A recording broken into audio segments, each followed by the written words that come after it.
बच्चे हैं हमारे, कभी कभी जवाब देते हैं, कभी कभी जवाब नहीं भी देते, पर मोस्टली दे देते हैं। I am happy sir. Shall I?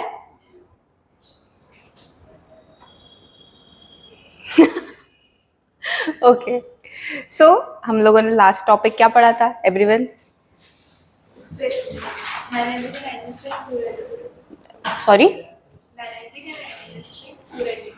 Managing and administering plurality. उसके बारे में हमने बहुत सारी चीज़ें पढ़ी थी, अपॉर्चुनिटीज़, चैलेंजेस, बेनिफिट्स, देन और भी उसके अलावा चीज़ें पढ़ी थी, स्ट्रेस मैनेजमेंट या कॉन्फ्लिक्ट मैनेजमेंट की टेक्निक्स भी पढ़ी थी। मतलब कल बहुत सारा जो पार्ट था वो कवर हो गया था। Now today the last topic of this unit is disaster management. अब डिजास्टर मैनेजमेंट क्या होता है, इसमें कुछ पर्टिकुलर ऐसा नहीं दिया गया है आपकी यूनिट में कि हमें डिजास्टर मैनेजमेंट के बारे में क्या पढ़ना है। जैसे सब में कुछ ना कुछ लिखा हुआ है कि आपको उसका स्कोप पढ़ना है, सिग्निफिकेंस पढ़ना है। अपार्ट फ्रॉम दैट हमने बहुत सारी चीज़ें पढ़ी भी हैं हर टॉपिक के बारे में, बट अब यहाँ पर डिजास्टर मैनेजमेंट में ऐसा कुछ मेंशन नहीं है। सो वी विल स्टडी कि टाइप्स क्या होते हैं डिजास्टर मैनेजमेंट के, ठीक है, कौन कौन क्या इम्पैक्ट होता है डिजास्टर मैनेजमेंट का, और कौन से दो संस्था हैं जिनका उपयोग करके हम डिजास्टर मैनेजमेंट करते हैं हमारे देश में। ठीक है, हम ज़्यादा इसको डीप में नहीं करने वाले हैं, बस अभी टाइप्स में ज़रूर डीप में पढ़ने वाले कि हमें कैटेगरीज पता रहे कि कौन से डिजास्टर को क्या कहा जाता है। ठीक है, पहली बात तो डिजास्टर होता क्या है, क्या होता है? डिजास्टरस बिहेवियर या फिर डिजास्टर जो हो जाता है, जैसे जिसको हम बोलते हैं आपदा, है ना। और मैनेजमेंट क्या है? प्रबंधन। तो जब हम आपदा का प्रबंधन करते हैं, हम उसको मैनेज करते हैं, हम सही उपयोग करते हैं हमारे अवेलेबल रिसोर्सेज का, कि जो ये प्रॉब्लम आई है, जो इमरजेंसी आई है, उसको हम कैसे सॉल्व कर सकें, तो उसको बोलते हैं डिजास्टर मैनेजमेंट, आपदा प्रबंधन। ठीक है, अब इसके बारे में हम पढ़ने वाले हैं कुछ टाइप्स। टाइप्स के भी सब टाइप्स हैं, हेडिंग्स हैं। तो हम पहला जो टाइप है डिजास्टर मैनेजमेंट का, दैट इज नेचुरल डिजास्टर, जिसके बारे में सबको पता है कि वो क्या होता है। क्या होता है नेचुरल डिजास्टर? यस, प्राकृतिक आपदा, जिसमें सीधा सीधा हाथ या तो ऊपर वाले का होता है या तो नेचर का होता है ना। नेचर हम यही कनेक्ट करते हैं कि ऊपर वाला ही नेचर चलाता है, राइट, प्रकृति का संचालन करता है। तो डिजास्टर मैनेजमेंट में जो पहला टाइप है प्राकृतिक आपदाएं, उसका मतलब ये है, इसमें हम थोड़े से और भी टाइप पढ़ने वाले हैं प्राकृतिक आपदा का। पहला टाइप है geological disaster, that is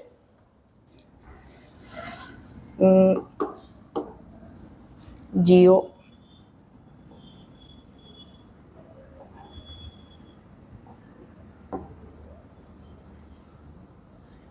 geological disaster, इसको हम हिंदी में बोलते हैं भूगर्भीय आपदाएं। भूगर्भीय आपदाएं, भू लिख दूं क्या?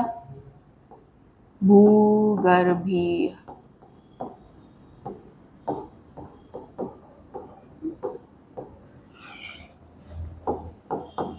क्लियर, आपदाएं, ठीक है, भूगर्भीय आपदाएं जो सिर्फ और सिर्फ लैंड से रिलेटेड होती है। नेचुरल डिजास्टर में, नेचुरल डिजास्टर का टाइप है जियोलॉजिकल। जियोलॉजिकल में जब हम भूगर्भीय की बात कर रहे हैं, सिर्फ लैंड की बात कर रहे हैं, तो उसको बोलेंगे, ये सारी कैटेगरी इसके अंडर आएगी। जैसे कि पहले इसकी आपदा होती है अर्थक्वेक। अर्थक्वेक पता है सबको क्या होता है? क्या होता है अर्थक्वेक? जैसे भूकंप, जब पृथ्वी जो रहती है, वो टेक्टोनिक प्लेट्स जो रहती हैं वो हिल जाती है ना। सभी ने ये चीज़ पढ़ी होगी, बचपन से हम पढ़ते आ रहे ज्योग्राफी में भी, कि जब वो नीचे की प्लेट्स रहती है वो हिल जाती है तो क्या होता है? अर्थक्वेक आता है ना, क्योंकि एक ऐसा बना रहता है हमारे नीचे, ऐसी चीज़ें हैं।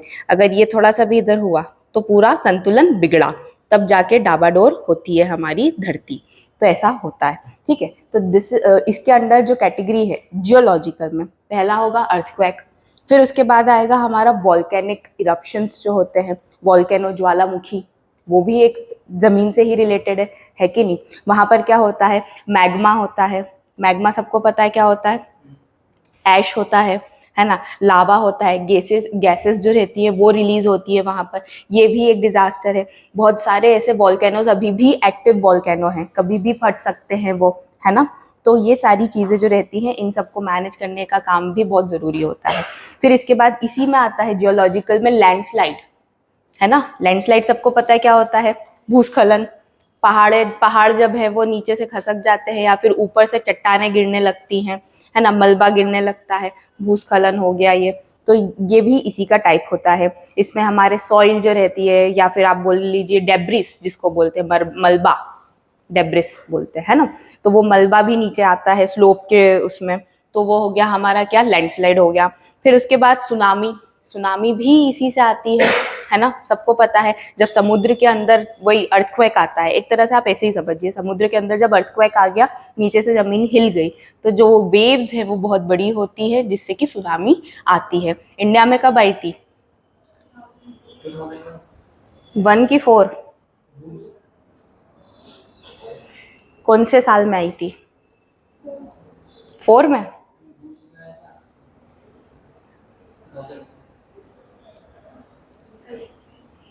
कल पता करके आना, ठीक है, क्योंकि इंडिया में ऐसे यूजुअली आता नहीं है, ठीक है। सुनामी, साइक्लोन्स की बात नहीं है यहाँ पर, ठीक है। फिर सुनामी हो गया। फिर सिंक होल। सिंक होल क्या होता है, किसी को पता है सिंक होल क्या होता है? सिंक होल कभी आप लोगों ने, वो एक न्यूज में आया था एक बार अभी कि अचानक से वो रोड में एक बड़ा सा गड्ढा हो गया था। तो जब वो नीचे की जो प्लेट्स रहती है, जमीन रहते हैं, वो खसक जाते हैं और अपने आप एक गड्ढा बन जाता है। अभी तक क्या हमने देखा, अर्थक्वेक में जमीन हिल गई, है ना। फिर इसमें जो सुनामी आती है, इसमें जमीन हिली तो पानी की लहरें आ गई हैं। फिर इसमें जो सिंक होल की बात है, यहाँ पर गड्ढे हो जाते हैं बहुत बड़े बड़े, जब प्लेटलेट्स हिल जाते हैं, तो उसको बोलते हैं सिंक होल। तो जियोलॉजिकल में हमने 2-3 चीजें पढ़ी हैं। कौन कौन सी पढ़ी है? सिर्फ अर्थ से रिलेटेड, जो जमीन से रिलेटेड होता है। एक तो है अर्थक्वेक हो गया हमारा, फिर हो गया हमारा वॉल्केनिक इरप्शंस हो गए, फिर सुनामी हो गई, लैंडस्लाइड्स हो गया, और क्या एक और बताया मैंने अभी, सिंक होल्स। ये सारे जियोलॉजिकल डिजास्टर्स में आता है। अब इसी का दूसरा पार्ट जो है नेचुरल डिजास्टर में क्या है, दूसरा मीटरोलॉजिकल डिजास्टर, जिसको मौसमी आपदाएं बोलते हैं।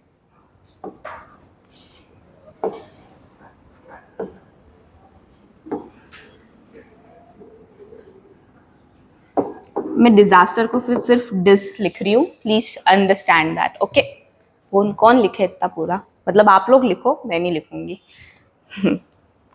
चलिए, इसको हम हिंदी में बोलते हैं मौसमी आपदाएं, जो सीजन से होती हैं, सीजन टू सीजन कोई सी आपदाएं आ जाती हैं।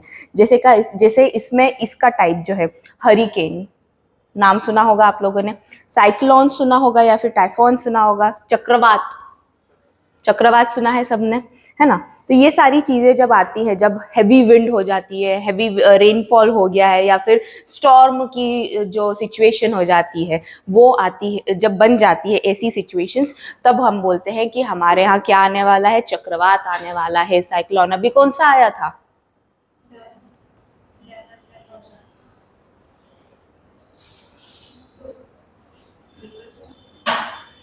पता करके आना, लिखते जाओ, क्या क्या पता करके आना पड़ेगा, ठीक है।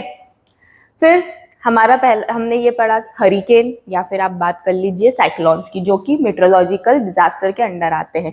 दूसरा है टॉर्नेडो। टॉर्नेडो क्या होता है? चक्रवात, या फिर नहीं, चक्रवात अलग होता है, वो साइक्लोन होता है। टॉर्नेडो जो होता है वो बवंडर होता है, हवा का बवंडर होता है ना, ऐसे गोल गोल गोल गोल गोल गोल हवा निकल बनती है, आप लोगों ने भी देखा होगा। या तो वो बहुत बड़े लेवल पे होती, कभी कभी आप लोगों ने ऐसे छोटे टाइप का भी देखा होगा कि आप कहीं चल रहे हो और वो ऐसा गोल गोल गोल घूम रहा है ना, धूल घूमती है, that is again a tornado. यहाँ पर रोटेटिंग कॉलम्स में एयर एक्सटेंड करती है, जो कि thunderstorms to the ground, from thunderstorms to the ground, मतलब बिजली हो रही है। ऐसे में जब ये बवंडर्स आते हैं तो उस टाइम पे क्या होता है कि या तो स्टॉर्म भी साथ साथ में आ रहा है, या तो बारिश भी हो रही है, बिजली भी कड़क रही है। हमने डिस्कवरी पे जरूर ये सारी चीजें देखी होगी कि विदेशों में बहुत होता है, क्योंकि उनके जो डैशबोर्ड का कैमरा होता है उनकी कार का, वो ज्यादातर रिकॉर्ड कर लेता है, तो हमें ये सारी चीजें दिख जाती है कि ऐसे आता है। कभी कभी फेक वीडियोस भी आती है इसकी, बट वो ठीक है। फिर इसके बाद जब हम मेट्रोलॉजिकल जो मौसमी की बात कर रहे हैं, है ना, ये देखो चक्रवात अगेन कब आया, कैसा मौसम होता है उस टाइम पे, चक्रवात जब आता है तो अंधेरा हो जाता है ना, धूल की हवाएं उड़ने लगती हैं, स्टॉर्म्स जिसको बोलते हैं, ये सब। फिर उसके बाद हमने टॉर्नेडो पढ़ा, बवंडर, बवंडर के टाइम पे भी बारिश, बिजली कड़कना, ये सब मौसम बदला, इसलिए इसको इस कैटेगरी में डाला है मेट्रोलॉजिकल में। फिर एक आया है इसका नाम ब्लिजार्ड्स। ब्लिजार्ड्स क्या होता है, बर्फीले तूफान। बर्फीले तूफान मतलब जब बहुत हैवी रेनफॉल, हैवी स्नोफॉल होता है तो वहाँ पर विजिबिलिटी भी कम हो जाती है, स्ट्रॉन्ग विंड्स भी रहती है, और टेम्परेचर भी जो रहता है वो क्या हो जाता है, ऊपर हो जाता है, मतलब कोल्ड ज़्यादा हो जाता है। तो जब तूफानी आता है काय का, स्नो का, उसको बोलते हैं ब्लिजार्ड्स या फिर बर्फीले तूफान, ये भी इसी के अंडर है। हीट वेव्स, क्यों बर्फीले तूफान अगेन मौसमी डिजास्टर में क्यों डाला, क्योंकि यहाँ पर बर्फ का नाम लिया गया है। वैसे ही हीट वेव्स, हीट वेव्स को हम हिंदी में क्या बोलते हैं, लू चलना। लू सबको पता है ना। लू क्या होती है, जब गर्म हवाएं बहुत ज्यादा तेज चलती है ना, जैसे हमारा मार्च अप्रैल वाला सीजन रहता है, उस टाइम पे बहुत तेज गर्म हवाएं रहती है जिससे कि इंसान बीमार भी हो जाता है। अगेन ये भी एक डिजास्टर है। हॉट वेदर होता है, ठीक है। फिर ड्रॉट्स, ड्रॉट्स भी मौसम के अनुसार होता है ना। ड्रॉट्स मतलब सूखा पड़ जाना, है ना, बहुत सारी जमीनें जो रहती है वो क्या हो जाती हैं, बंजर, बंजर हो जाती है ड्रॉट के टाइम पे। क्यों ऐसी बंजर होती है, वहां पर रेनफॉल ही नहीं हो रहा है, जैसे गुजरात के एरियाज में बहुत सारी जगह है, या फिर आप बात कर लीजिए राजस्थान के एरिया में, वहां पर ड्रॉट की सिचुएशंस बहुत ज्यादा होती है, ठीक है। तो ये सारे जो कैटेगरीज है वो किसके अंदर आती है, जब भी मौसम से रिलेटेड कोई डिजास्टर की बात होगी तो वो किसके अंदर होगी, मेट्रोलॉजिकल डिजास्टर्स। फिर इसके बाद नेक्स्ट डिजास्टर जो है ये नेचुरल के अंडर की कैटेगरीज है ना। अब भी इसके भी अंडर की कैटेगरीज ही पढ़ रहे हैं हम, कैटेगरी के अंदर की कैटेगरी पढ़ रहे हैं, ठीक है। हाइड्रोलॉजिकल डिजास्टर, जल वैज्ञानिक आपदाएं।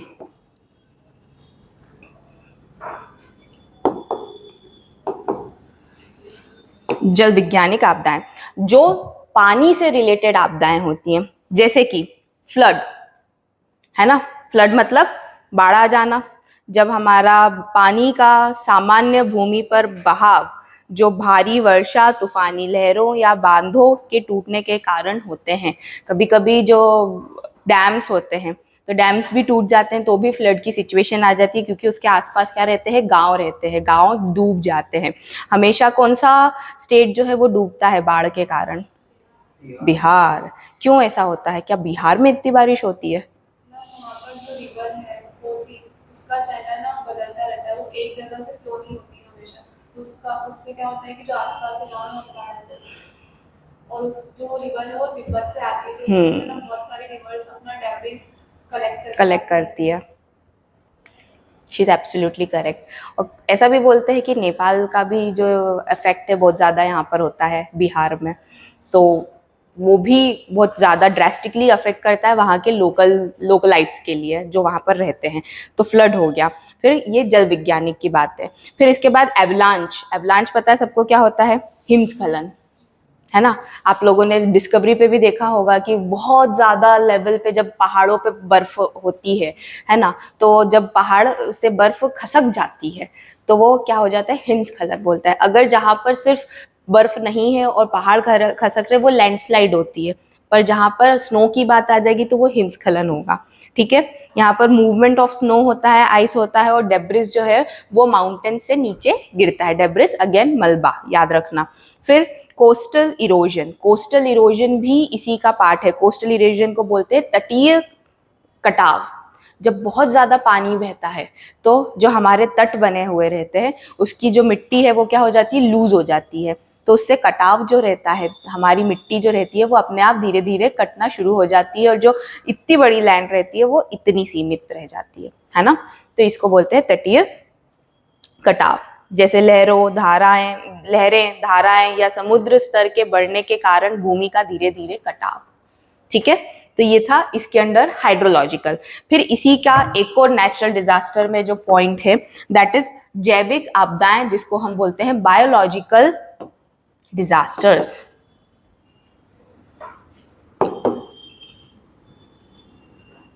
बायोलॉजिकल डिजास्टर, बायोलॉजिकल अगेन ये बहुत कॉमन तरीके का होता है डिजास्टर।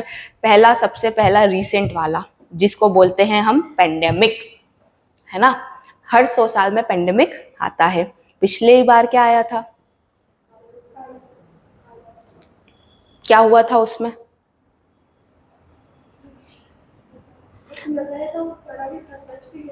एक बार और मैंने ये चीज पूछी थी, क्लास में ही पूछी थी, देख के आना। पिछले पिछले 100 साल में क्या हुआ था, पिछली पेंडेमिक क्या थी। हर 100 साल में एक आपदा आती है, ये हमेशा याद रखना। हर 100 साल में एक आपदा आती है बैलेंस बनाने के लिए। तो कृपया करके ये भी पता करके आए कि पिछली आपदा कौन सी थी, उसके क्या प्रभाव थे और उसमें हुआ क्या था और उसको ओवरकम कैसे किया गया था। ठीक है, कृपया करके इसकी भी जानकारी रहे। तो यहाँ पर हम बायोलॉजिकल जैविक आपदाओं की बात कर रहे हैं, जहाँ पर कुछ वायरसेस की इंक्लूजन हो जाता है, जिससे कि एक आपदा के रूप में या पेंडेमिक के रूप में चीज़ें उजागर होती हैं। पहला पेंडेमिक हमारा यही था कि हमारा कोविड जो था वो हो गया था। इबोला, ये भी एक पेंडेमिक आया था। ब्लैक डेथ, ये भी एक पेंडेमिक आया था। ठीक है, तो ये बहुत सारी चीज़ें हैं। काली मौत जिसको बोलते हैं, ये एक तरीके का पेंडेमिक था। आप लोग इसके बारे में रीड कर सकते हैं, बहुत सारी आपदाएं ऐसी आ चुकी हैं। फिर इसके बाद एक और इसी के अंडर आता है इन्वेसिव स्पीशीज। जब कोई नॉन नेटिव स्पीशीज जो रहता है वो इकोलॉजिकल डिसबैलेंस या डिस्ट्रप्शन लेकर आता है। अगर हम हिंदी में बात करें तो कोई बाहरी प्रजाति के जो प्रजाति का परिचय होता है हमारे यहाँ, वो क्या करता है, इसमें जैसा हिंदी में इतना ज्यादा लिखा है, परिस्थितिकीय विघटन का कारण बनती है। ये आप लोगों को हिंदी क्लियर है? नहीं है। फॉर एग्जाम्पल हम ऐसे ही बात कर लेते हैं, एक बहुत कॉमन एग्जाम्पल देते हैं जिससे आपको समझ में आएगा। हम क्यों बोलते हैं कि एक ही उसमें मैरिज होनी चाहिए, कास्ट में क्यों बोलते हैं? या फिर हम ऐसा क्यों बोलते हैं कि एक ही गोत्र में मैरिज नहीं होनी चाहिए? गोत्र एवरीवन नोज राइट, नहीं होनी चाहिए, है ना। ऐसे ही बोलते हैं ना। क्यों बोलते हैं? बिकॉज हम चाहते हैं, हाँ, गोत्र में इसलिए नहीं बोलते हैं क्योंकि अगर मेरा गोत्र और सामने वाले का गोत्र एक है, so we will be considered as a brother and sister, है ना। तो इससे क्या, जो हमारी आने वाली जनरेशन है उसमें कुछ नया जीन या फिर नया जो एक एलिमेंट होता है वो नहीं आएगा उनकी बॉडी में, है ना, इन फ्यूचर। तो हम यही बोलते हैं कि दूसरे गोत्र के इंसान से हमें विवाह करना चाहिए। ये क्या हो गया, नॉन नेटिव, अगेन दूसरी प्रजाति के लोग। आप ऐसे समझिए, मैं यहाँ पर उसको वैसे कनेक्ट करने की कोशिश कर रही हूँ कि आप जब दूसरी प्रजाति में जाते हैं या दूसरी जाति में जाते हैं तो चीज़ें चेंजेस होती हैं, है ना। तो वैसे ही यहाँ पर डिजास्टर में भी कहा गया है कि जैसे कभी रिफ्यूजीज आते हैं, है ना, हमारी कंट्री में, या फिर कोई बाहर का आदमी यहाँ पर आ रहा है तो वो वहाँ का वायरस भी, जैसे चाइना का हम लोगों ने पहले बोल रहे थे चाइनीज को मत आने दो क्योंकि वो वायरस लेकर आ जाएंगे। ठीक है, तो वो क्या होगा, एक अगेन डिजास्टर में कन्वर्ट हो सकता है जब नया प्रजाति का इंट्रोड्यूस होता है हमारी ऑलरेडी एग्जिस्टिंग प्रजातियों में। तो कभी कभी ऐसा होता है कि वो एक दूसरी आपदा में उजागर हो सकती है चीजें, क्योंकि वो सिमिलैरिटीज नहीं मैच होती हैं। क्लियर हो रहा है? देखो, मैरिज वाला तुम लोगों को क्लियर है क्या थोड़ा बहुत? देखो, ऐसा बोलते हैं कि कभी कभी क्या, मोस्टली यही कहा जाता है, इसका साइंटिफिक रीजन यही है कि आप सेम गोत्र में शादी इसलिए नहीं करते हैं क्योंकि आप भाई बहन कहलाते हैं, और भाई बहन कहलाते हैं तो आपके जीन्स भी एक जैसे होते हैं, और आने वाली जनरेशन ऐसा होता है कि वो या तो विकलांग कह सकते हैं, डिसेबल, ये भी हो सकती है। ठीक है, तो अब इस चीज को, चेन को तोड़ने के लिए लोग क्या करते हैं, दूसरे गोत्र में विवाह करते हैं ताकि उनके जीन्स, जो अच्छे जीन्स है, वो हमारे यहाँ है। हम बोलते हैं ना कि फैमिली बैकग्राउंड क्या है, सारी चीजें अगर अरेंज मैरिज होती है तो ये सारी चीजें देखी जाती है, राइट। तो वैसे ही यहाँ पर भी कहा गया है कि डिजास्टर में अगर जब कोई नई प्रजाति जो रहती है वो हमारे यहाँ आ रही है, या फिर नई जनजाति का हमारे यहाँ इंट्रोडक्शन हो रहा है, तो वो अपने साथ बहुत सारी नई चीज़ों को भी लेकर आते हैं, नए जीन्स को लेकर आते हैं, नए वायरस को लेकर आते हैं, या फिर आप बात कर लीजिए कोई भी एलिमेंट को लेकर आ रहे हैं, तो वो कभी कभी आपदा का रूप ले सकती है। जो सिमिलैरिटी, अगर हम सिमिलर लोग साथ में बैठे हुए हैं तो हम लोग कंफर्टेबल रहेंगे। वहीं अगर कोई एक अंग्रेज आके यहाँ पर बीच में आके बैठ गया और वो अंग्रेजी में बोले जा रहा है तो हमारे लिए थोड़ी सी सिचुएशंस आउट ऑफ हैंड हो जाएंगी, हम लोगों की अंडरस्टैंडिंग जो है वो अलग हो जाएगी, है ना। तो वैसे ही डिजास्टर में भी यही होता है कि जब कुछ नई चीज का इंट्रोडक्शन हो जाता है तो चीजें जो रहती है वो हाथ से निकलने लगती हैं और वो आपदा का स्वरूप ले सकती हैं। ठीक है। फिर इसके बाद हमने बायोलॉजिकल में हम पढ़ रहे थे, एक और है फेमाइन। फेमाइन क्या होता है भाई? अकाल पड़ जाना। अकाल पड़ा था कभी हमारे देश में भी? कहाँ पड़ा था? बंगाल? मेरे को बैंगलोर सुनाई दिया तो मतलब इसीलिए बंगाल में अकाल पड़ा था। वहाँ पर बहुत सारे लोगों की डेथ हुई थी क्योंकि उनको अनाज नहीं मिल रहा था, खाने को नहीं थी चीज़ें। तो इसी कारणवश अब हमारे देश में क्या करते हैं, खाने का एक भंडार बना के रखा जाता है, फूड स्टोर किया जाता है, किसानों से लिया जाता है फूड, ताकि ऐसी आपदाओं को हम मीट कर सके कभी भी आए तो। जैसे ये पेंडेमिक आया था तो खाने की उपयोग किया गया, वहां से भंडार से सारी चीजें लोगों तक पहुंचाई गई। So that comes under biological disaster. अब ये पहली कैटेगरी ये तो हो गई हमारी क्या, नेचुरल डिजास्टर की। ठीक है। अब हमारी दूसरी कैटेगरी जो है उसको बोलते हैं मैन मेड डिजास्टर्स, मानव जनित आपदाएं।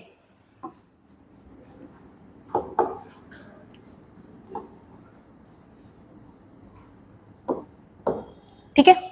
जो आपदाएं ह्यूमन एक्टिविटीज के कारण होती है उसको बोलते हैं मानव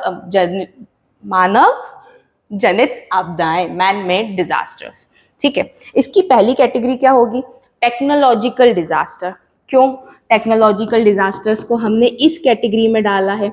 क्योंकि टेक्नोलॉजी कोई भगवान तो नहीं लेकर आए हैं, है ना, बनाई तो एक इंसान ने ही है टेक्नोलॉजी, इजंट इट। तो जब भी हम बात करेंगे मैनमेड की तो सबसे पहली इसकी कैटेगरी आएगी टेक्नोलॉजिकल, जिसको हम बोलते हैं प्रौद्योगिकी आपदाएं। अब इसमें भी बहुत सारी इंसिडेंट्स या फिर आप बात कर लीजिए जो आपदा हैं उनके नाम ऐसे होते हैं कि न्यूक्लियर एक्सीडेंट्स। न्यूक्लियर एक्सीडेंट क्या होता है भाई? परमाणु दुर्घटनाएं, है ना। जैसे अभी किम जोंग यूंग जो भी हैं ये भी अपनी एक परमाणु या फिर न्यूक्लियर बॉम्ब जो है का उपयोग करने के लिए बोल रहे हैं, है ना, बोल रहे हैं। इनका कुछ ना कुछ ऑन एंड ऑफ चलता रहता है महाशय जी का। तो ये क्या करना चाह रहे हैं कि हम हमारी न्यूक्लियर एनर्जी का उपयोग करके देखें कि हम बताना चाहते हैं वर्ल्ड को कि हम भी पावरफुल नेशन हैं, हमारे पास भी सारी चीज़ों की अवेलेबिलिटी है। तो ये जो रहती है कभी कभी, जैसे हिरोशिमा या फिर नागासाकी, यहाँ पर भी बहुत सारे ऐसे बॉम्ब्स जब गिराए गए थे तो वहाँ पर बहुत ज़्यादा लोग अफेक्ट हुए थे, है ना। लाखों में लोगों की डेथ हुई थी, हजारों में लोगों की डेथ हुई थी। पूरा इंफ्रास्ट्रक्चर जो सिटी का था वो पूरा डिस्ट्रॉय हो गया था। आने वाली जनरेशन्स भी उस पर्टिकुलर परमाणु बम के कारण क्या हुई थी, अफेक्ट हुई थी। तो ये सारी चीजें जो रहती है वो आपदा ह्यूमन से ही बनाई गई है। हमने खुद ने अपने लिए जो बोल सकते हैं प्रॉब्लम्स उजागर की है। हम हमारी लाइफ में भी यही करते हैं, आप सही से रहिए, शांत तरीके से रहिए तो कोई प्रॉब्लम नहीं, दूर रहिए। हम क्या खुद ही अपने लिए गड्ढा खोदते रहते हैं बार बार, हर चीज़ में हमें इन्वॉल्व होने की ज़रूरत रहती है, सबकी थाली का देखना ज़रूरी है, वो खुश है तो उससे जेलस हो जाना, या फिर मतलब this is a general thing सामने वाले के लिए।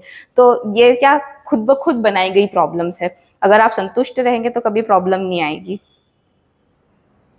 यूं बोल लो, हाँ ठीक है यार तेरे को जो करना है कर, मैं सिंपल निकलो। तुम क्यों इन्वॉल्व हो रहे हो किसी चीज में? तो वरना तुम भी प्रॉब्लम में फंसोगे, सिंपल सी बात है। This is a very common thing. इससे अच्छा आप अपने काम से काम रखिए, वही बहुत है। ठीक है। फिर इंडस्ट्रियल एक्सीडेंट्स इसी का पार्ट है। इंडस्ट्रियल एक्सीडेंट्स का मतलब क्या होता है? जैसे कि कोई बड़ी फैक्ट्रीज रहती है, उसमें एक्सीडेंट हो गया, एक्सीडेंट कैसा, बॉयलर फट गया, या फिर जैसे भोपाल में हुआ था गैस कांड, है ना, केमिकल्स का रिसाव हो जाना, गैस का रिसाव हो जाना, ये सब क्या होते हैं, इससे डिजास्टर होता है। भोपाल गैस कांड जो था ये सबसे बड़ा एग्जाम्पल है। यहाँ पर जब गैस का जो रिसाव हुआ उससे वहाँ पर रहने वाली जो लोग थे उनकी बॉडी, उनकी हेल्थ अफेक्ट हुई, साथ साथ में उनके आने वाली जनरेशन भी अफेक्ट हुई है है ना, और वहां पर हजारों में डेथ भी हुई है। सो ये क्या है, ये ह्यूमंस ने खुद ने आपदाओं को उजागर किया है, ये कोई नेचुरली नहीं हुआ है, ये हमने खुद ने अपने कर्मों से करा है, ये सारी चीजें हमारी एक्टिविटीज से। सो इंडस्ट्रियल एक्सीडेंट्स, फिर ट्रांसपोर्टेशन एक्टिविटीज जो रहती है, एक्सीडेंट्स जो हो जाते हैं वो भी इसी कैटेगरी में आता है। जैसे लार्ज स्केल एक्सीडेंट्स हो गया, कभी प्लेन क्रैश हो जाता है, बहुत बार ट्रेन्स जो रहती हैं आपस में भिड़ जाती हैं, है ना। सबसे बड़ा अटैक हुआ था 9/11, है ना, वहां पर भी यही हुआ था। क्या हुआ था 9/11 में, क्या हुआ था, एरोप्लेन टकराया था बिल्डिंग से। ये उनका उनका खुद का एक मतलब, ऑल्दो इसके पीछे किसी संगठन का हाथ था, पर क्या अगेन ह्यूमन ने इस आपदा को उजागर किया। यहाँ पर कोई वो भगवान ने तो नहीं बोला कि प्लेन यूं जा रहा था और यूं मोड़ दिया और ऐसे बिल्डिंग में कर दिया, ऐसा तो बिल्कुल भी नहीं है, हमने खुद ने उस चीज को ऐसा करा था। So these are the man made disasters, technological disasters. फिर इसके बाद आता है इन्वायरमेंटल डिस्टर्बेंस, इसी का पार्ट, इन्वायरमेंटल डिस्टर्बेंस। भाई देख लेना उधर, डिस्टर्बेंस, इसको हम हिंदी में बोलते हैं पर्यावरणीय आपदाएं। पर्यावरण में जब हम हमारे एक्टिविटीज के कारण कुछ ऐसी चीजें कर देते हैं जिससे कि वो आपदा का रूप ले लेती है। जैसे पहला पॉइंट इसका, ऑयल स्पिल्स। ऑयल स्पिल का मतलब क्या होता है, तेल रिसाव। पर्यावरण में पेट्रोलियम का रिसाव आमतौर पर यहाँ पर होता है, ये जहाँ पर ओशंस, महासागरों में जब ऐसे ट्रांसपोर्ट किए जाते हैं, है ना, शिप्स के थ्रू ऑयल कंटेनर्स, तो वो बोलते हैं, है ना, कि वो शिप डूब गया जो ऑयल लेकर जा रहा था, तो वो ऑयल जो रहता है वो पूरे महासागर में फैल गया, महासागर के जीव जंतुओं को अफेक्ट करता है, डिजास्टर अगेन, ठीक है। ये सारी चीजें समुद्र में डैमेज करता है मैरीन लाइफ को, जो वहाँ के क्या बोलते हैं, मैरीन लाइफ को, समुद्री जीवन को अफेक्ट करना, ठीक है, ऑयल स्पिल। फिर डिफॉरेस्टेशन, डिफॉरेस्टेशन भी इसी का पार्ट है, इन्वायरमेंटल डिस्टर्बेंस। डिफॉरेस्टेशन, पेड़ खुद ब खुद तो नहीं बोल रहा है कि लाओ मैं काट देता हूँ अपने आप को, ऐसा तो होता नहीं है, हम खुद ही ह्यूमंस जाके काट रहे हैं उनको। अगेन डिफॉरेस्टेशन भी एक डिजास्टर है। डिफॉरेस्टेशन का मतलब पता है ना, वनों की कटाई करना, है ना। वन की कटाई करेंगे, सॉइल जो रहेगी, रूट्स जब हट जाएंगे तो लूज हो जाएगी, सॉइल इरोजन बहुत ज्यादा होता है, फिर सॉइल जो है धीरे धीरे बहने लगती है बारिश के मौसम में, फिर अगेन हमारी लैंड जो रहती है वो क्या हो जाती है, इनफर्टाइल हो जाती है, सब एक दूसरे से कनेक्टेड रहता है ये। डिफॉरेस्टेशन के बाद आता है एयर पॉल्यूशन। हम गाड़ी का उपयोग कर रहे हैं तो ही एयर पॉल्यूशन हो रहा है, तभी हमारे दिल्ली की जो हवा है वो इतनी पोल्यूटेड है, वहां पर सांस लेना बहुत जहरीला है। कहा जाता है कि आप जितनी सिगरेट्स पीते हो उतना सांस लेने जितना वैसा काम है वहाँ पर, उतना ही आपके लंग्स अफेक्ट हो रहे हैं। सो इससे अच्छा तुम सिगरेट थोड़ी सी यहीं पर पी लो अगर तुम्हें दिल्ली जाना है तो। नॉट एनकरेजिंग, कोई ऐसा मत करना भाई सिगरेट की, मैम ने बोल दिया सिगरेट पीने का, it's not like that. It's just कि हम जैसे जैसी चीज़ों का उपयोग कर रहे हैं, ये ह्यूमन एक्टिविटी है। हम अभी जैसे पेंडेमिक में आप लोग, गाड़ी का उपयोग नहीं हो रहा था, कितनी शांति थी हमारे देश में, कोई मचर मचर नहीं है, मस्त शाम को 6 बजे रामायण चल रही है, फिर 7 बजे महाभारत आ रही है, देख रहे हैं सब लोग, है ना, फैमिली के साथ क्वालिटी टाइम स्पेंड कर रहे हैं। शाम के समय ऊपर छत पर जाते थे सब लोग, घूमते थे, आपस में कॉलोनी के लोग वार्तालाप कर रहे हैं। ऐसे तो बहुत से लोग नेबर्स को जानते भी नहीं होंगे, बट इस दौरान सब लोगों की कॉन्वर्सेशंस हुई और एक दूसरे को जानने का मौका मिला, है ना। आवाज़ पंछियों की हमें सुनाई देने लग गई थी वापस, हॉर्न्स के बजाय। ये सब सुन लिया हॉर्न, तो वरना ऐसे आजकल हॉर्न्स भी बड़े अजीबोगरीब आते हैं, आप लोगों को पता ही होगा, गानों के बने रहते हैं, जटे अमला पगला दीवाना वाले, पता नहीं क्या क्या। तो ये सारी चीजें जो रहती है वो हमने खुद ने बनाई हैं, ये कोई बन के नहीं आई है, तो इसलिए इसको इस कैटेगरी में डाला गया है, मैन मेड में, एयर पॉल्यूशन को भी, ठीक है। फिर वाटर पॉल्यूशन, भैया आप फैक्ट्रीज जो हैं सेटअप करते हैं, उसमें हार्मफुल सब्सटेंसेस जो हैं वो रिलीज करते हैं, केमिकल्स जो है वो वाटर बॉडीज में रिलीज करते हैं, धुआं जो है वो एयर में जा रहा है, ये सारी चीज़ें जो रहती है वाटर बॉडीज, और वहाँ पर जो रहने वाले जीव जंतु हैं, उस वाटर बॉडी, उस वाटर को जो उपयोग भी कर रहे हैं, जो हम ही उपयोग कर रहे हैं, वो भी अफेक्ट होते हैं और डिजास्टर में तब्दील होते हैं।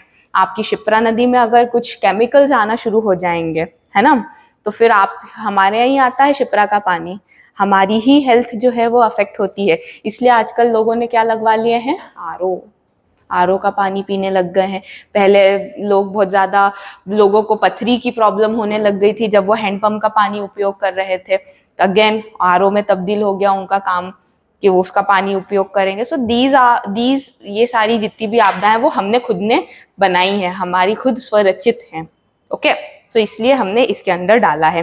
फिर इसी में एक और पार्ट है next, that is chemical disasters, जिसको हम रासायनिक आपदाएं भी बोलते हैं,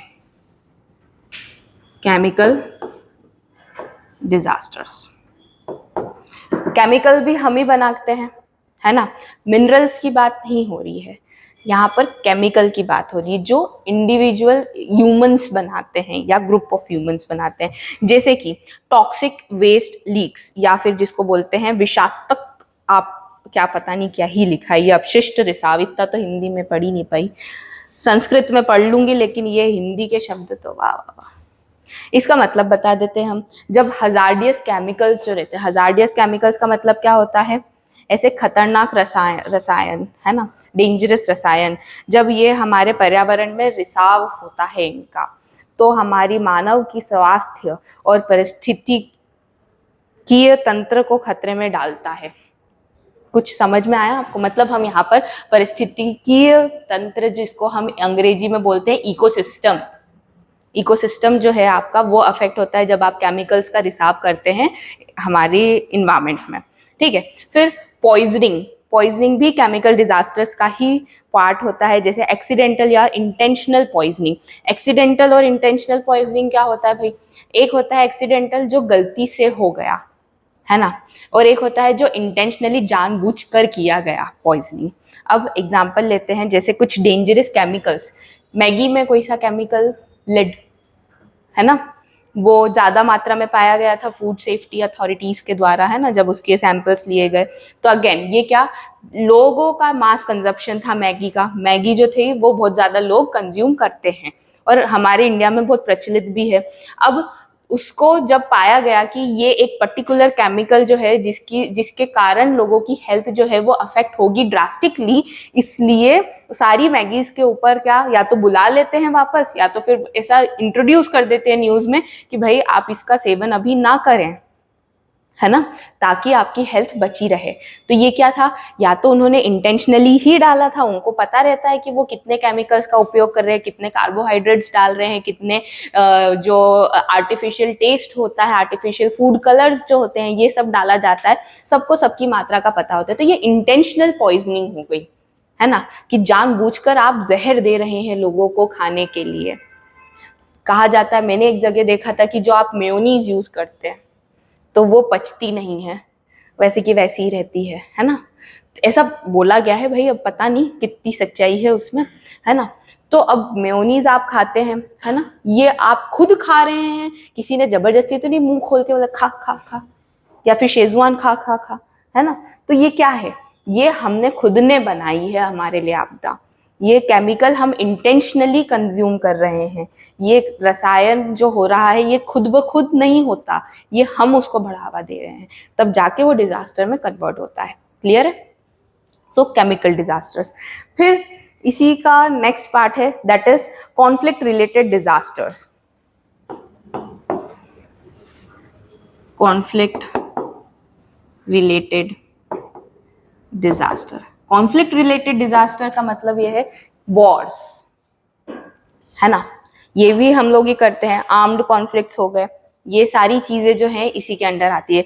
जब लार्ज स्केल पर डिस्ट्रक्शन होता है या फिर हम युद्ध या सशस्त्र संघर्ष की बात करते हैं तो बहुत बड़े पैमाने पर लोगों की जान जाती है, जीवन का हानि होता है, विनाश जो होता है वो हो जाता है, तो वो इसी के अंडर आएगा।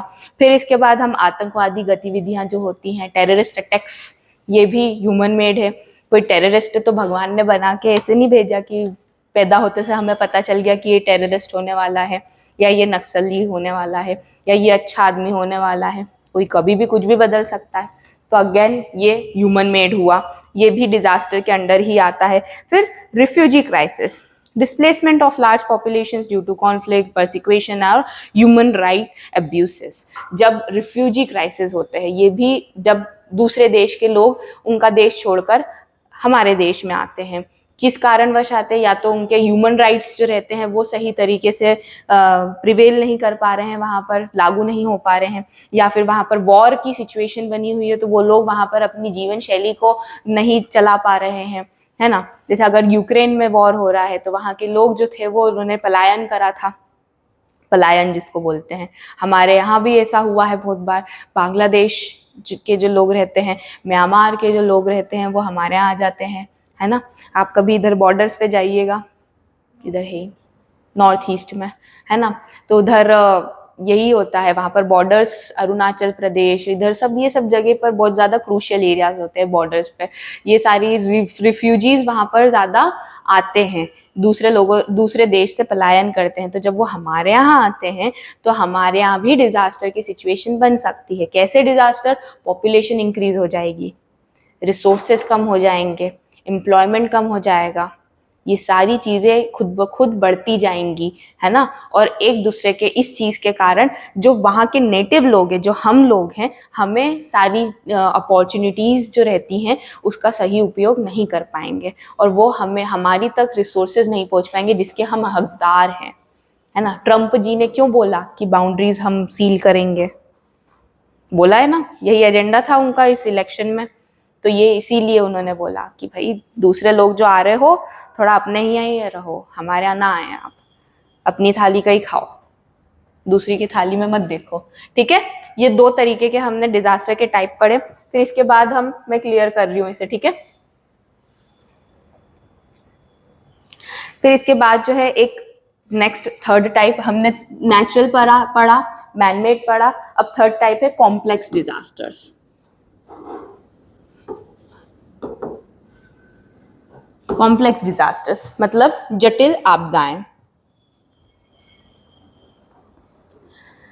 जटिल आपदा में जैसे क्लाइमेट चेंज डिजास्टर्स हो गए, range of disasters link to global warming, है ना, इंक्लूडिंग क्या होता है ग्लोबल वार्मिंग के कारण जंगलों में आग लग जाती है। क्या कोई लगा के जाता है क्या? है कभी ये चीज सोची तुम लोगों ने? जैसे ऑस्ट्रेलिया में बहुत होती है जंगल की आग, ये क्यों होती है?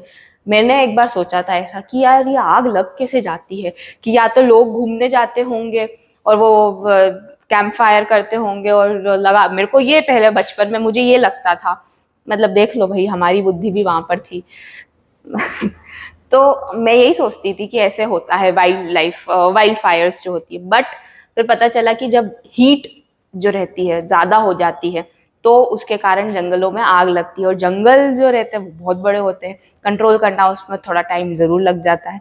तो अगेन ये क्या है, ग्लोबल वार्मिंग के कारण कोई सी आपदा आती है जिसको बोलते हैं कॉम्प्लेक्स डिजास्टर। इस पर कंट्रोल करना बहुत डिफिकल्ट हो जाता है क्योंकि ये बहुत बड़े पैमाने पर होता है, इसलिए इसको कॉम्प्लेक्स के अंडर डाला गया है, ठीक है।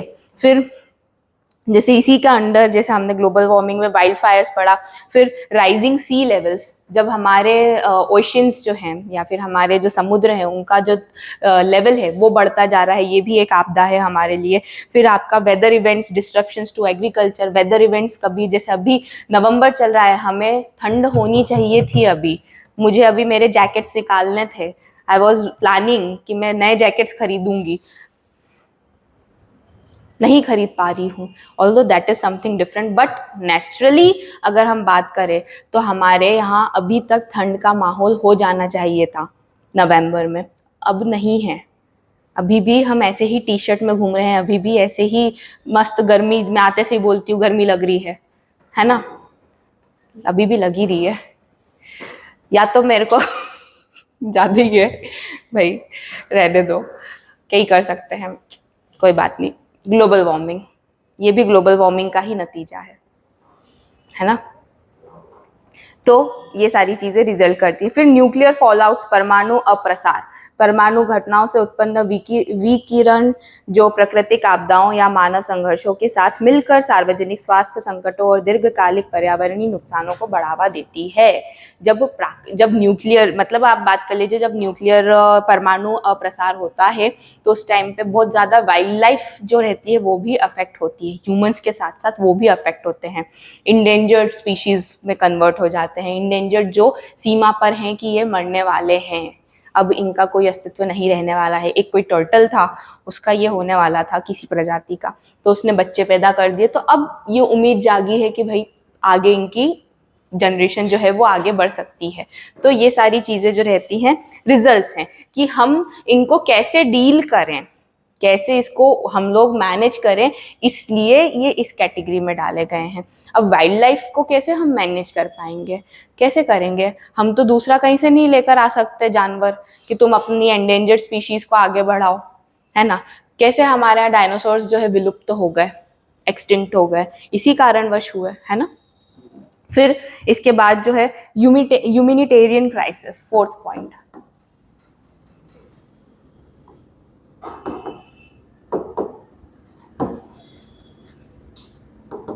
ह्यूमैनिटेरियन क्राइसिस जिसको बोलते हैं मानवीय संकट।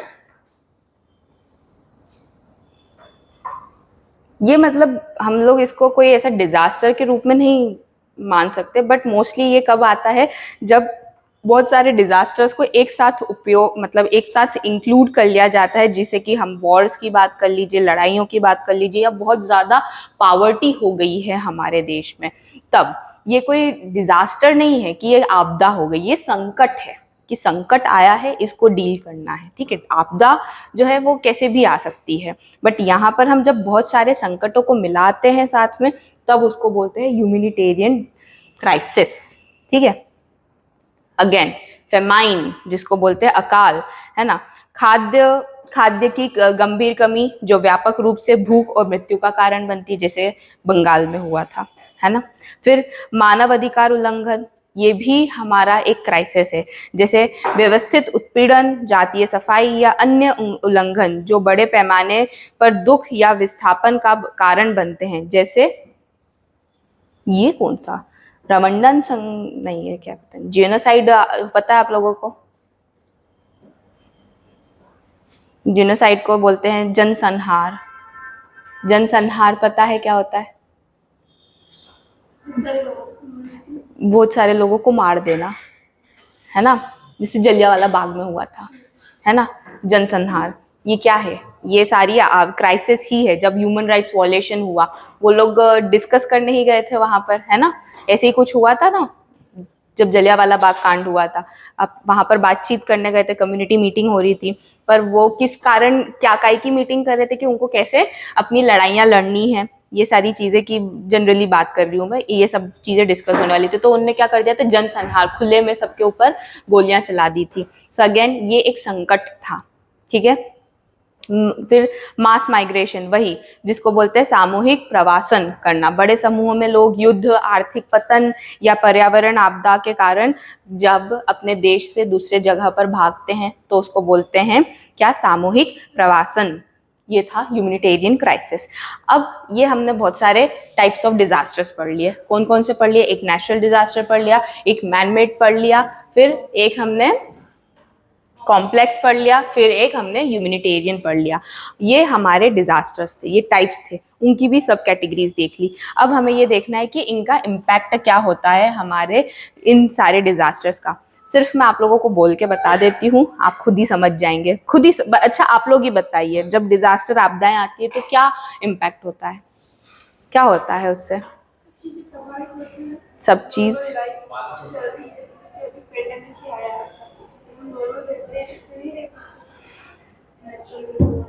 नेचुरल रिसोर्स भी लिमिटेड हो जाते हैं, ह्यूमंस अफेक्ट होते हैं, सबके ऊपर प्रभाव होता है, डेथ रेट जो रहते हैं वो ज़्यादा हो जाती है, फिर इकोनॉमिक लॉसेस होते हैं, है ना? अनस्टेबिलिटी हो जाता है, एंड व्हाट एल्स, और क्या हो सकता है? आप दोनों बताइए, आपदा आती है तो क्या होता है?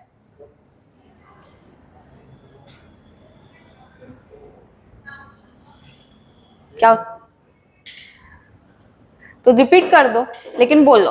आज तुम बोलोगे, तुम्हारा बहुत देख लिया मैंने। बोलो। मैंने तो नहीं सुना, थोड़ा जोर से बोलो। बोलो बोलो बोलो बोलो बोलो। आपदाएं आती है तो क्या इम्पैक्ट होता है, क्या उसका प्रभाव होता है, बताओ।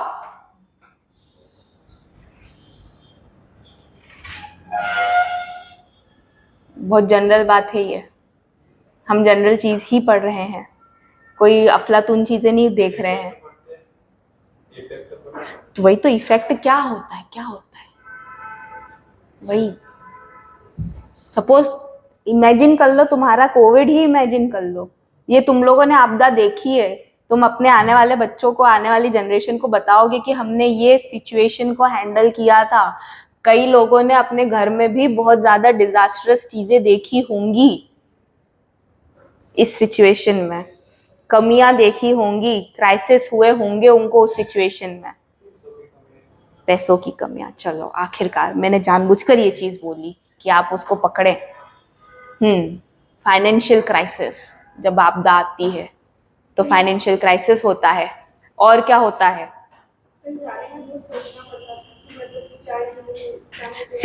फियर एक होता है ना, एक डर जो रहता है वो बैठ जाता है आपदाओं में, है ना। और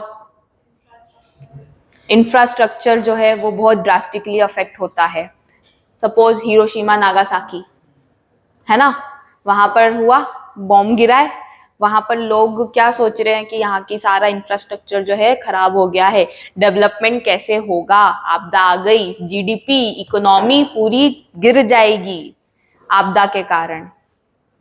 ठीक है, तो बहुत सारी चीजें आपदाओं से अफेक्ट होती है। पहला है हमारा लॉस ऑफ लाइफ, लोगों की मृत्यु हो जाना, जीवन की हानि। सबसे कॉमन चीज आपदा में यही होता है। सुनामी आ गई, लोग नहीं जा पाए दूसरी जगह, मर गए। बवंडर आ गया, तुम बीच, मम्मी क्यों बोलती है बीच में बवंडर के मत जाना, वो तो डराने के लिए बोलती कि बीच में भूत रहता है। क्यों बोलती हैं ऐसा? गांव में कभी सुनना, बवंडर बहुत आते हैं गांव में, क्योंकि खुला मैदान रहता है वहां पर, शहरों में नहीं रहता है, यहाँ पर बिल्डिंग्स रहती है, तो कहाँ बवंडर आएगा, क्या बिल्डिंग को लेकर जाएगा क्या? कभी देखा है तुमने यहाँ पर बीच में? हमेशा अगर डिस्कवरी पे भी देखा हो तो खुले मैदान में आ रहा है। तो ये गांव में ज्यादा आते हैं बवंडर, है ना, जो चक्रवात जो होता है हवा वाला। अब उसमें मम्मियां वहां पर गांव में ये बोलती हैं बीच में मत जाना, क्योंकि वहां बीच में भूत रहता है, ऐसा बोला जाता है। अरे बहुत से गांव में बोला जाता है, बच्चों को रोकने के लिए, छोटे बच्चों को डराने के लिए। तुम्हें भी साथ में ले जाएगा उड़ा के, वो डराने के लिए है। वो बच्चे ऐसे तो मानेंगे नहीं, तो भूत का नाम ले लेते हैं भाई, या फिर घर में कोई डरता होगा किसी इंसान से तो उसका नाम ले लिया जाता है। ठीक है, एक घर में एक विलेन जरूर होता है ऐसा, जिसका नाम लेके बच्चों को डराया जाता है। क्या भाई, किससे रिलेट कर लिया तुमने? ज्यादा डीप पे चले गए क्या? तो इम्पैक्ट यही होता है कि हमारी जीवन की हानि होती है। बवंडर में घुस गए, अर्थक्वेक हो गया, क्यों तरीके बताए जाते कि टेबल के नीचे घुसो, खुले मैदान में जाओ, पेड़ के नीचे मत खड़े हो जब बिजलियां कड़क रही हैं, क्योंकि पेड़ डायरेक्ट उसको क्या ले लेता है, अट्रैक्ट कर लेता है ना, बिजली कड़कती है। तो ये सारी चीजें होती हैं आपदा में। फिर इकोनॉमिक लॉस भी होता है भाई, इकोनॉमिक लॉसेस। इकोनॉमिक लॉसेस मतलब आर्थिक हानि, वही आपकी बुनियादी ढांचे, इमारतें, कृषि और उद्योगों का विनाश। जब डिजास्टर हुआ, कोई काम करने नहीं जा रहा है पेंडेमिक केस में, तो हमारी फैक्ट्रीज की वर्किंग जो है वो भी अफेक्ट होगी, फैक्ट्रीज का लॉस हो जाएगा। फैक्ट्रीज कई बंद भी हुई हैं पेंडेमिक में, लोगों के बिजनेस बंद हुए हैं। छोटे स्केल के जो बिजनेस ओनर्स रहते हैं उनके ऊपर बहुत ज्यादा मार पड़ी थी इस पेंडेमिक के दौरान, है ना। तो ये सारी चीजें अफेक्ट होती हैं। फिर इकोनॉमिक लॉस के बाद आता है इन्वायरमेंटल डैमेज, है कि नहीं? ये तो बहुत ही कॉमन चीज है भाई। फोना एंड फोरा, ये क्या होता है? फोना, फोरा एंड अरे कहाँ गया? ये सारी चीजें आपका इकोसिस्टम जो है उसमें अफेक्ट करता है। इन्वायरमेंटल डैमेज, जिसको हम पर्यावरणीय नुकसान बोलते हैं। लॉस ऑफ इकोसिस्टम, आपकी बायोडाइवर्सिटी जो है वो भी अफेक्ट होती है। बायोडाइवर्सिटी मतलब जैविक विविधता, जैव विविधता जिसको बोलते हैं, ठीक है, इसको नुकसान होता है। पर्यावरण को दीर्घ काल तक हानि होती है इससे, ठीक है। फिर सोशल डिसरप्शन भैया, सोशल डिसरप्शन। अभी तो पेंडेमिक नहीं है तो शाम को रोज घूमने निकल जाते हैं। पहले पेंडेमिक था तो घर के ओटले पे भी खड़े हो जाए तो डंडे मारने आ जाते थे, है कि नहीं? कदम कैसे उठा लिया, पहले तो मम्मी पापा रोकते थे, फिर अब गवर्नमेंट रोकने लग गई थी हमें, बाहर कैसे निकल रहे हैं आप। हमारे भले के लिए था, परंतु उससे हमारे को बहुत सारी मतलब इफेक्ट हुआ था। हम लोग ट्रॉमा में बहुत सारे लोग गए थे जिनको आदत थी बाहर घूमने की, भाई वो कैसे बंधे हुए बैठे हुए थे, वो बड़े अनईजी हो गए थे घर में, है ना। जिनको रोज नौकरी पे जाने की आदत है वो लोगों के लिए खालीपन हो गया था एकदम घर में बैठे रहना। अब क्या करें, कुछ है ही नहीं करने को, ऐसा जीवन ही खत्म उनके लिए। कुछ लोग जो थे ब्रेक डाउन ऑफ कम्युनिटीज, जिनका लोगों में बैठना उठना रहता है बहुत ज्यादा समाज में, उसमें भी अगर बातचीत नहीं कर पा रहे हैं तो उनको लगता है कि अब मेरी जो कनेक्टिविटी, जो मैंने रिलेशंस बनाए थे वो भी कम हो गए। ये अगेन एक इम्पैक्ट होता है किसी भी डिजास्टर का आने के बाद। फिर हेल्थ क्राइसिस, जैसे पेंडेमिक आया तो हेल्थ क्राइसिस भी हुए कि नहीं हुए भैया? सबसे ज्यादा हेल्थ क्राइसिस ही हुआ है।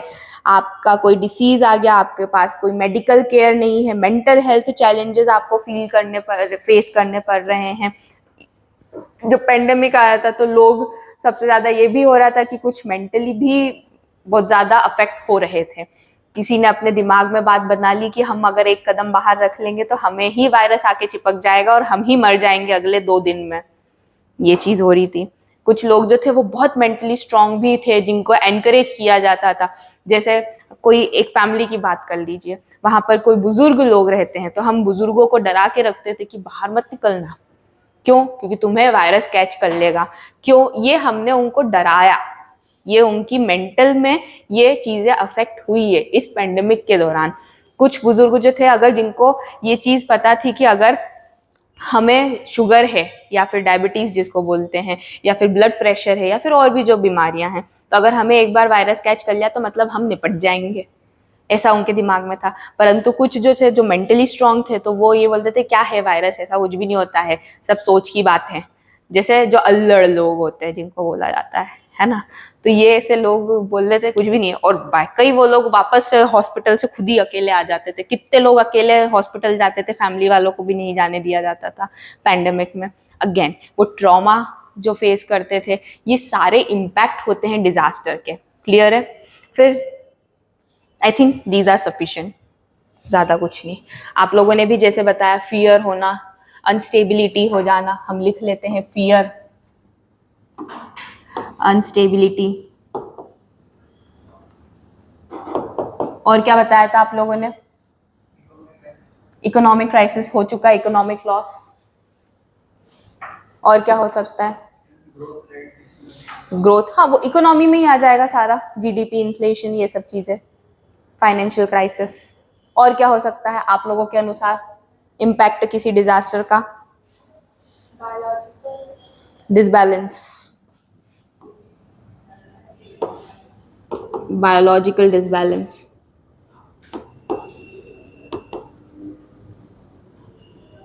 मतलब लॉन्ग लास्टिंग इम्पैक्ट हो जाता है इसका, कोई भी क्राइसिस का। पेंडेमिक आया है ना, वैक्सीन लगाई गई, अब उसके बाद कई लोग ऐसा बोलते हैं कि वैक्सीन के बाद अभी तक तो हाथ पांव नहीं दुखते थे, जब से वैक्सीन लगी है तो हाथ पांव दुखने लग गए हैं, हमारे घुटनों में दर्द हो गया है, ज़्यादा देर हम चल नहीं पाते हैं, सांसें फूलने लगती हैं।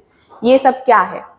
ये इसी के कारण होता है, बायोलॉजिकल डिसबैलेंस हो गया। आने वाली जनरेशन में भी अगर हमारे जीन्स जाएंगे, हमारा जो ब्लड है वो जाता है, तो उनको भी इसके इम्पैक्ट फेस करने पड़ सकते हैं। क्लियर? ठीक है, हमने इम्पैक्ट पढ़ लिया। अब हम बात करने वाले हैं कुछ इंस्टीट्यूशंस की जो कि इस पैंडेमिक को इस डिजास्टर्स को मैनेज करते हैं। ठीक है, हमारे इंडिया की बात कर रहे हैं। यहाँ पर हम दो इंस्टीट्यूशंस की बात करने वाले हैं। पहला है हमारा NDMA, that is national disaster management authority. ठीक है, और दूसरा है SDMA, that is state disaster management authority. ये दो जो लोगों की या फिर दो इंस्टीट्यूशंस की, संस्थाओं की हम बात करने वाले हैं यहाँ पर अभी। तो NDMA क्या होता है भाई, कोई बता सकता है? कब स्टैब्लिश हुआ था, पढ़ा है?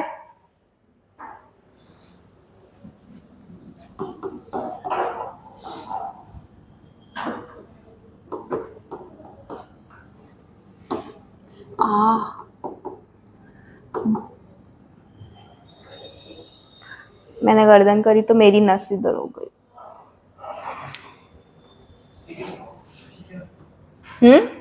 ठीक है मैम, छोड़ दे भाई। अब ठीक है। National disaster management authority, state disaster management authority, इसकी बात करते हैं। 2005 में ये स्टैब्लिश हुई थी। Disaster management authority which was enacted by the government of India, हमारी गवर्नमेंट ने लेकर आए थे। इसका मुख्यालय कहाँ पर है? न्यू दिल्ली में। नई दिल्ली, न्यू दिल्ली। बहुत से लोग दिल्ली, दिल्ली, दिल्ली, दिल्ली ऐसा भी बोलते हैं। कभी ना ऐसे भिन्न भिन्न प्रकार के लोगों के साथ उठना बैठना करो, आपको बहुत सारी चीजें ऑब्जर्व और देखने को मिलेगी, बड़ा मजा आता है। यहाँ से बाहर, यहाँ पर भी भिन्न है। आपको क्या लग रहा है ये सब अच्छे है क्या? हाँ, मैं भी आई हूं तो मैं भी आपके लिए भिन्न ही हूं क्या? कहाँ मिलेंगे ऐसे लोग? ढूंढना पड़ेगा पीले चावल लेके।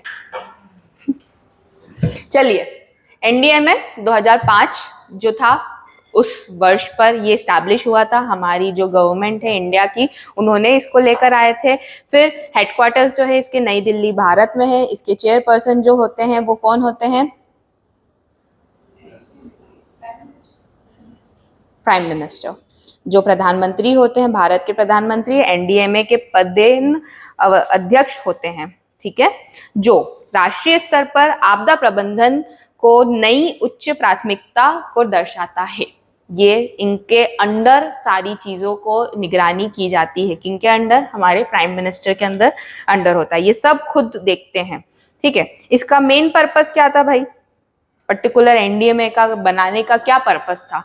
नेशनल डिजास्टर मैनेजमेंट का नाम में ही लिखा है, इसका क्या उद्देश्य हो सकता है?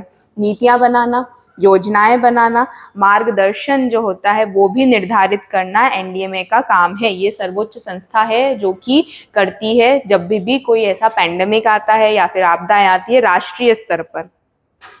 ठीक है, प्रतिक्रियाओं का समन्वय करती है। ठीक है, यह सुनिश्चित करती है कि आपदा जोखिम न्यूनीकरण को राष्ट्रीय विकास में समाहित किया जाए। क्लियर है ये हिंदी वाला पार्ट? नहीं ना? क्लियर है हिंदी वाला part?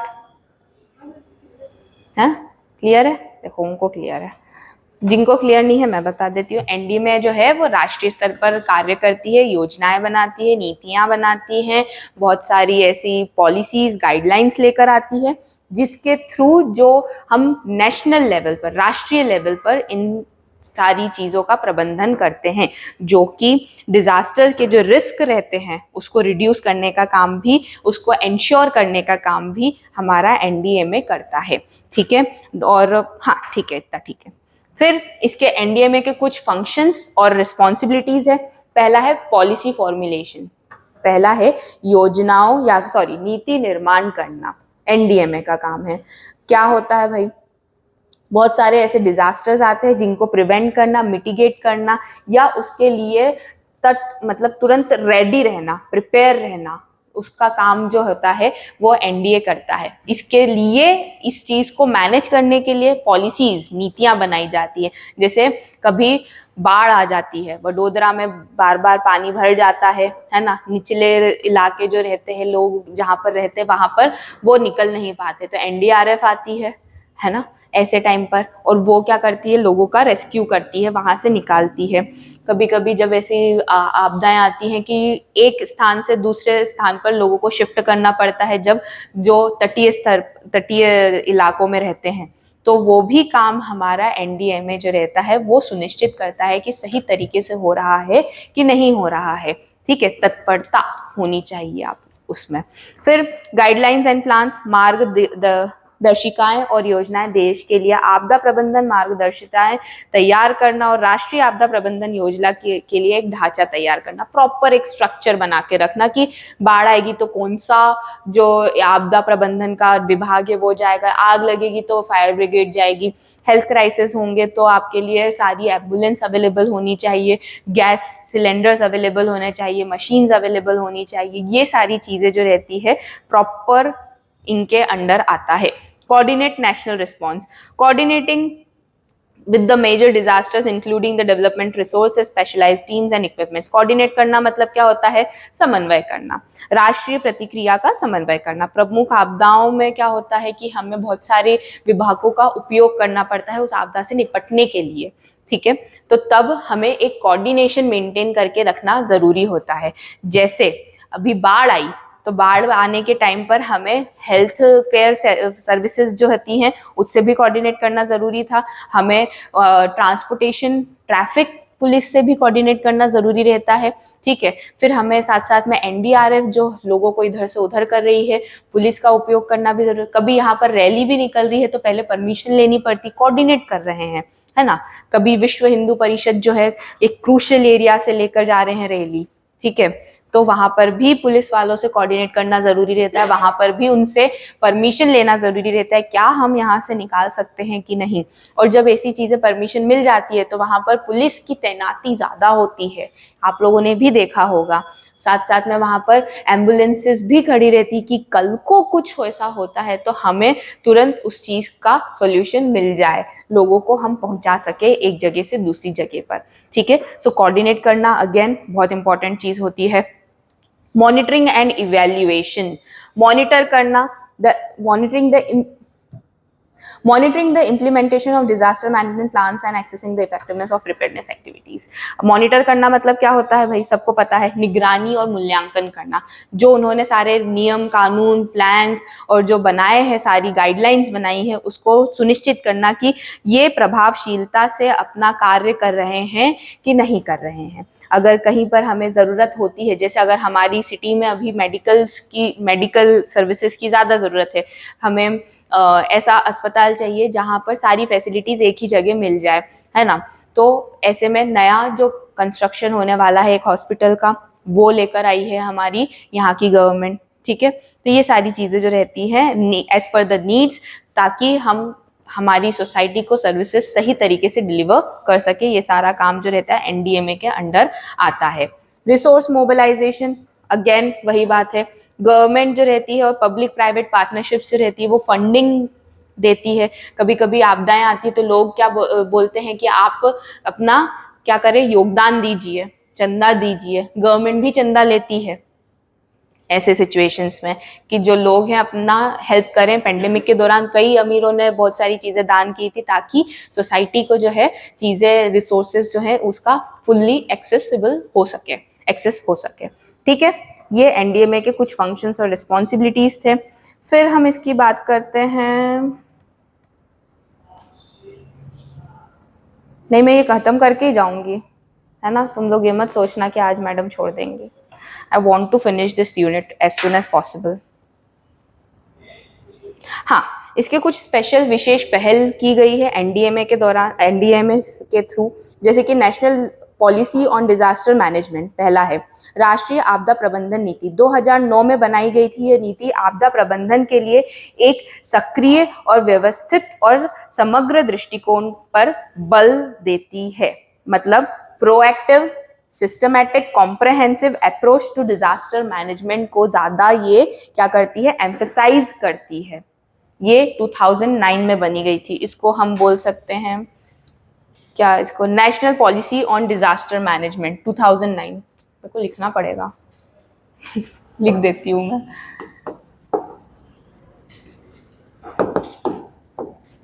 National policy on disaster management 2009, ये 2009 में बनाया गया था।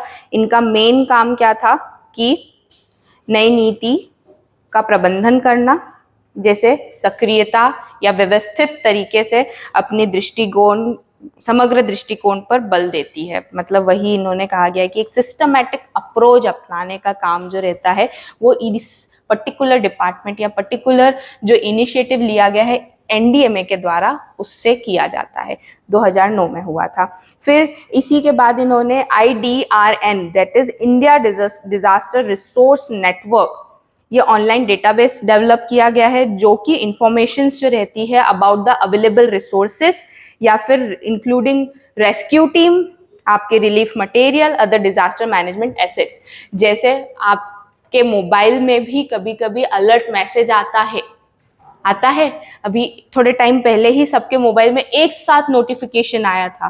व्हेन आई वाज वर्किंग, तो आई वाज इन अ मतलब एक डिपार्टमेंट में बैठी हुई थी, सबके मोबाइल ऑन थे।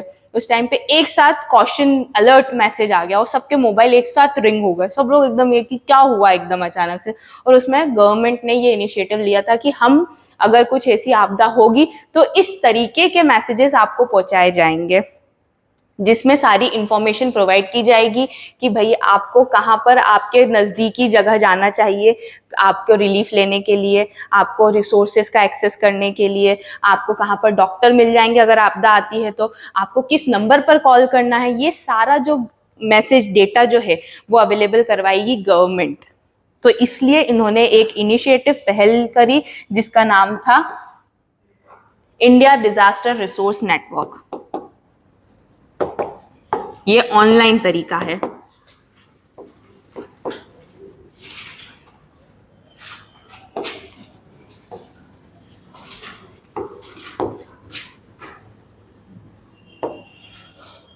ठीक है। फिर एनडीआरएफ का फुल फॉर्म क्या है? नेशनल डिजास्टर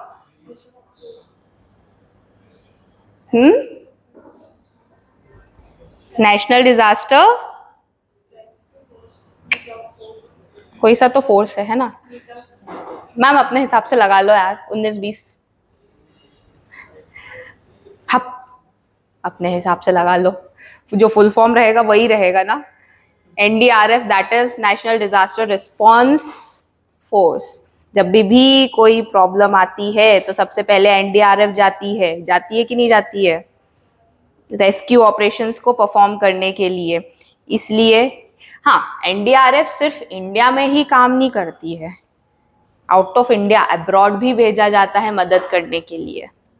ठीक है, कभी बांग्लादेश में कुछ होगा तो हमारे यहाँ से एनडीआरएफ जाती है, हमारे यहाँ से फोर्सेस जाती है।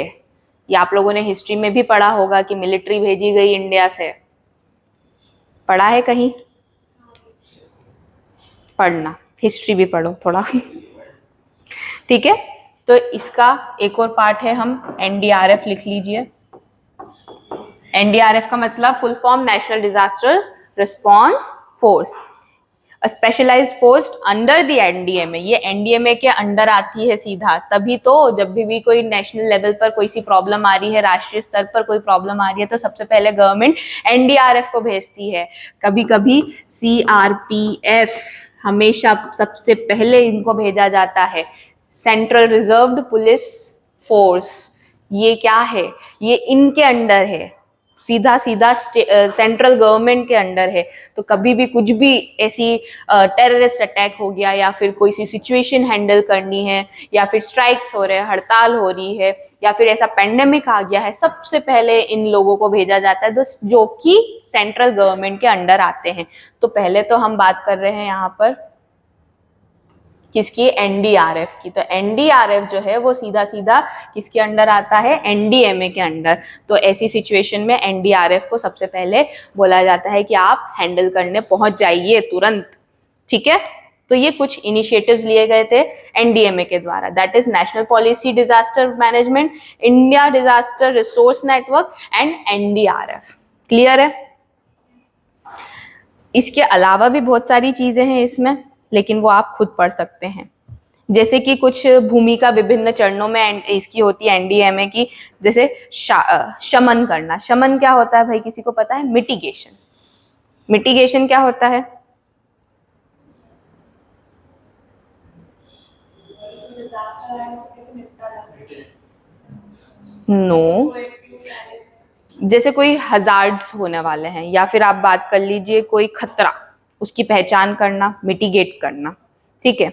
या फिर हमारी जो कमजोरियां हैं उसका मूल्यांकन करना, है ना।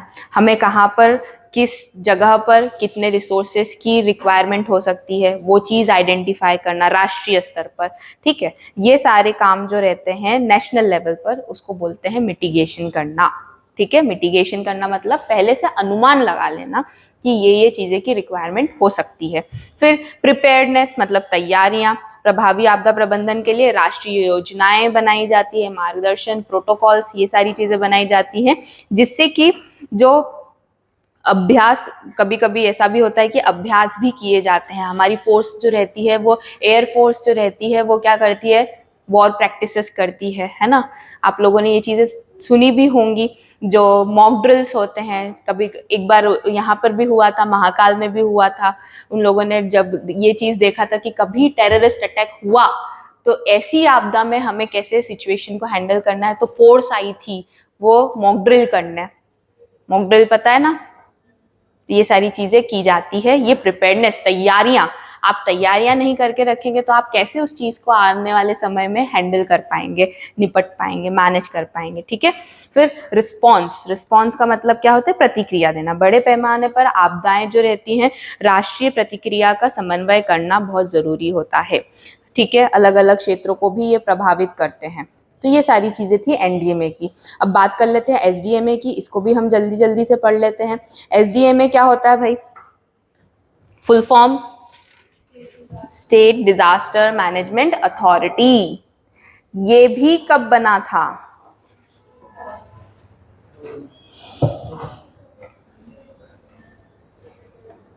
कब बना था? 2005 में ही बना था।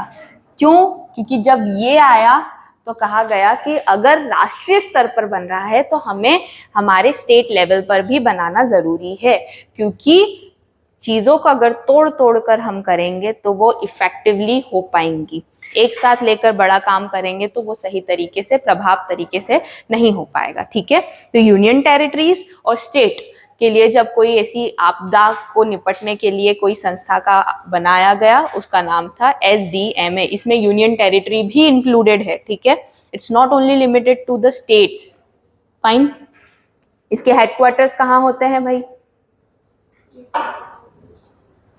कहाँ होंगे?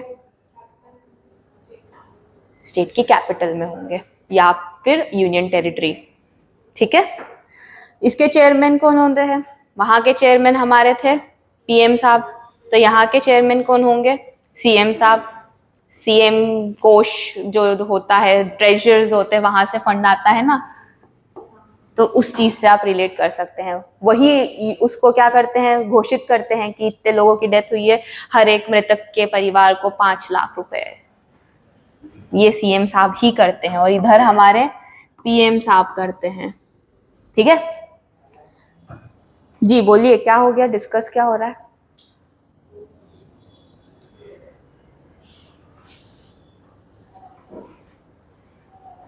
मुझे लगा मोबाइल यूज कर रहा हूँ, ठीक है। चलिए, फिर एसडीएमए जो रहता है वो पॉलिटिकल लीडरशिप और प्रायोरिटाइज करता है डिजास्टर मैनेजमेंट को स्टेट लेवल पर करने का, ठीक है।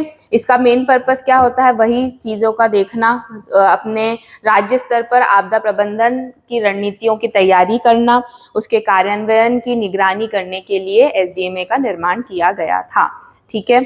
इसकी कुछ फंक्शंस या रिस्पॉन्सिबिलिटीज होती है, जैसे कि पॉलिसी वाला वही काम है, अगेन पॉलिसी बनाने का काम, प्लान बनाने का काम।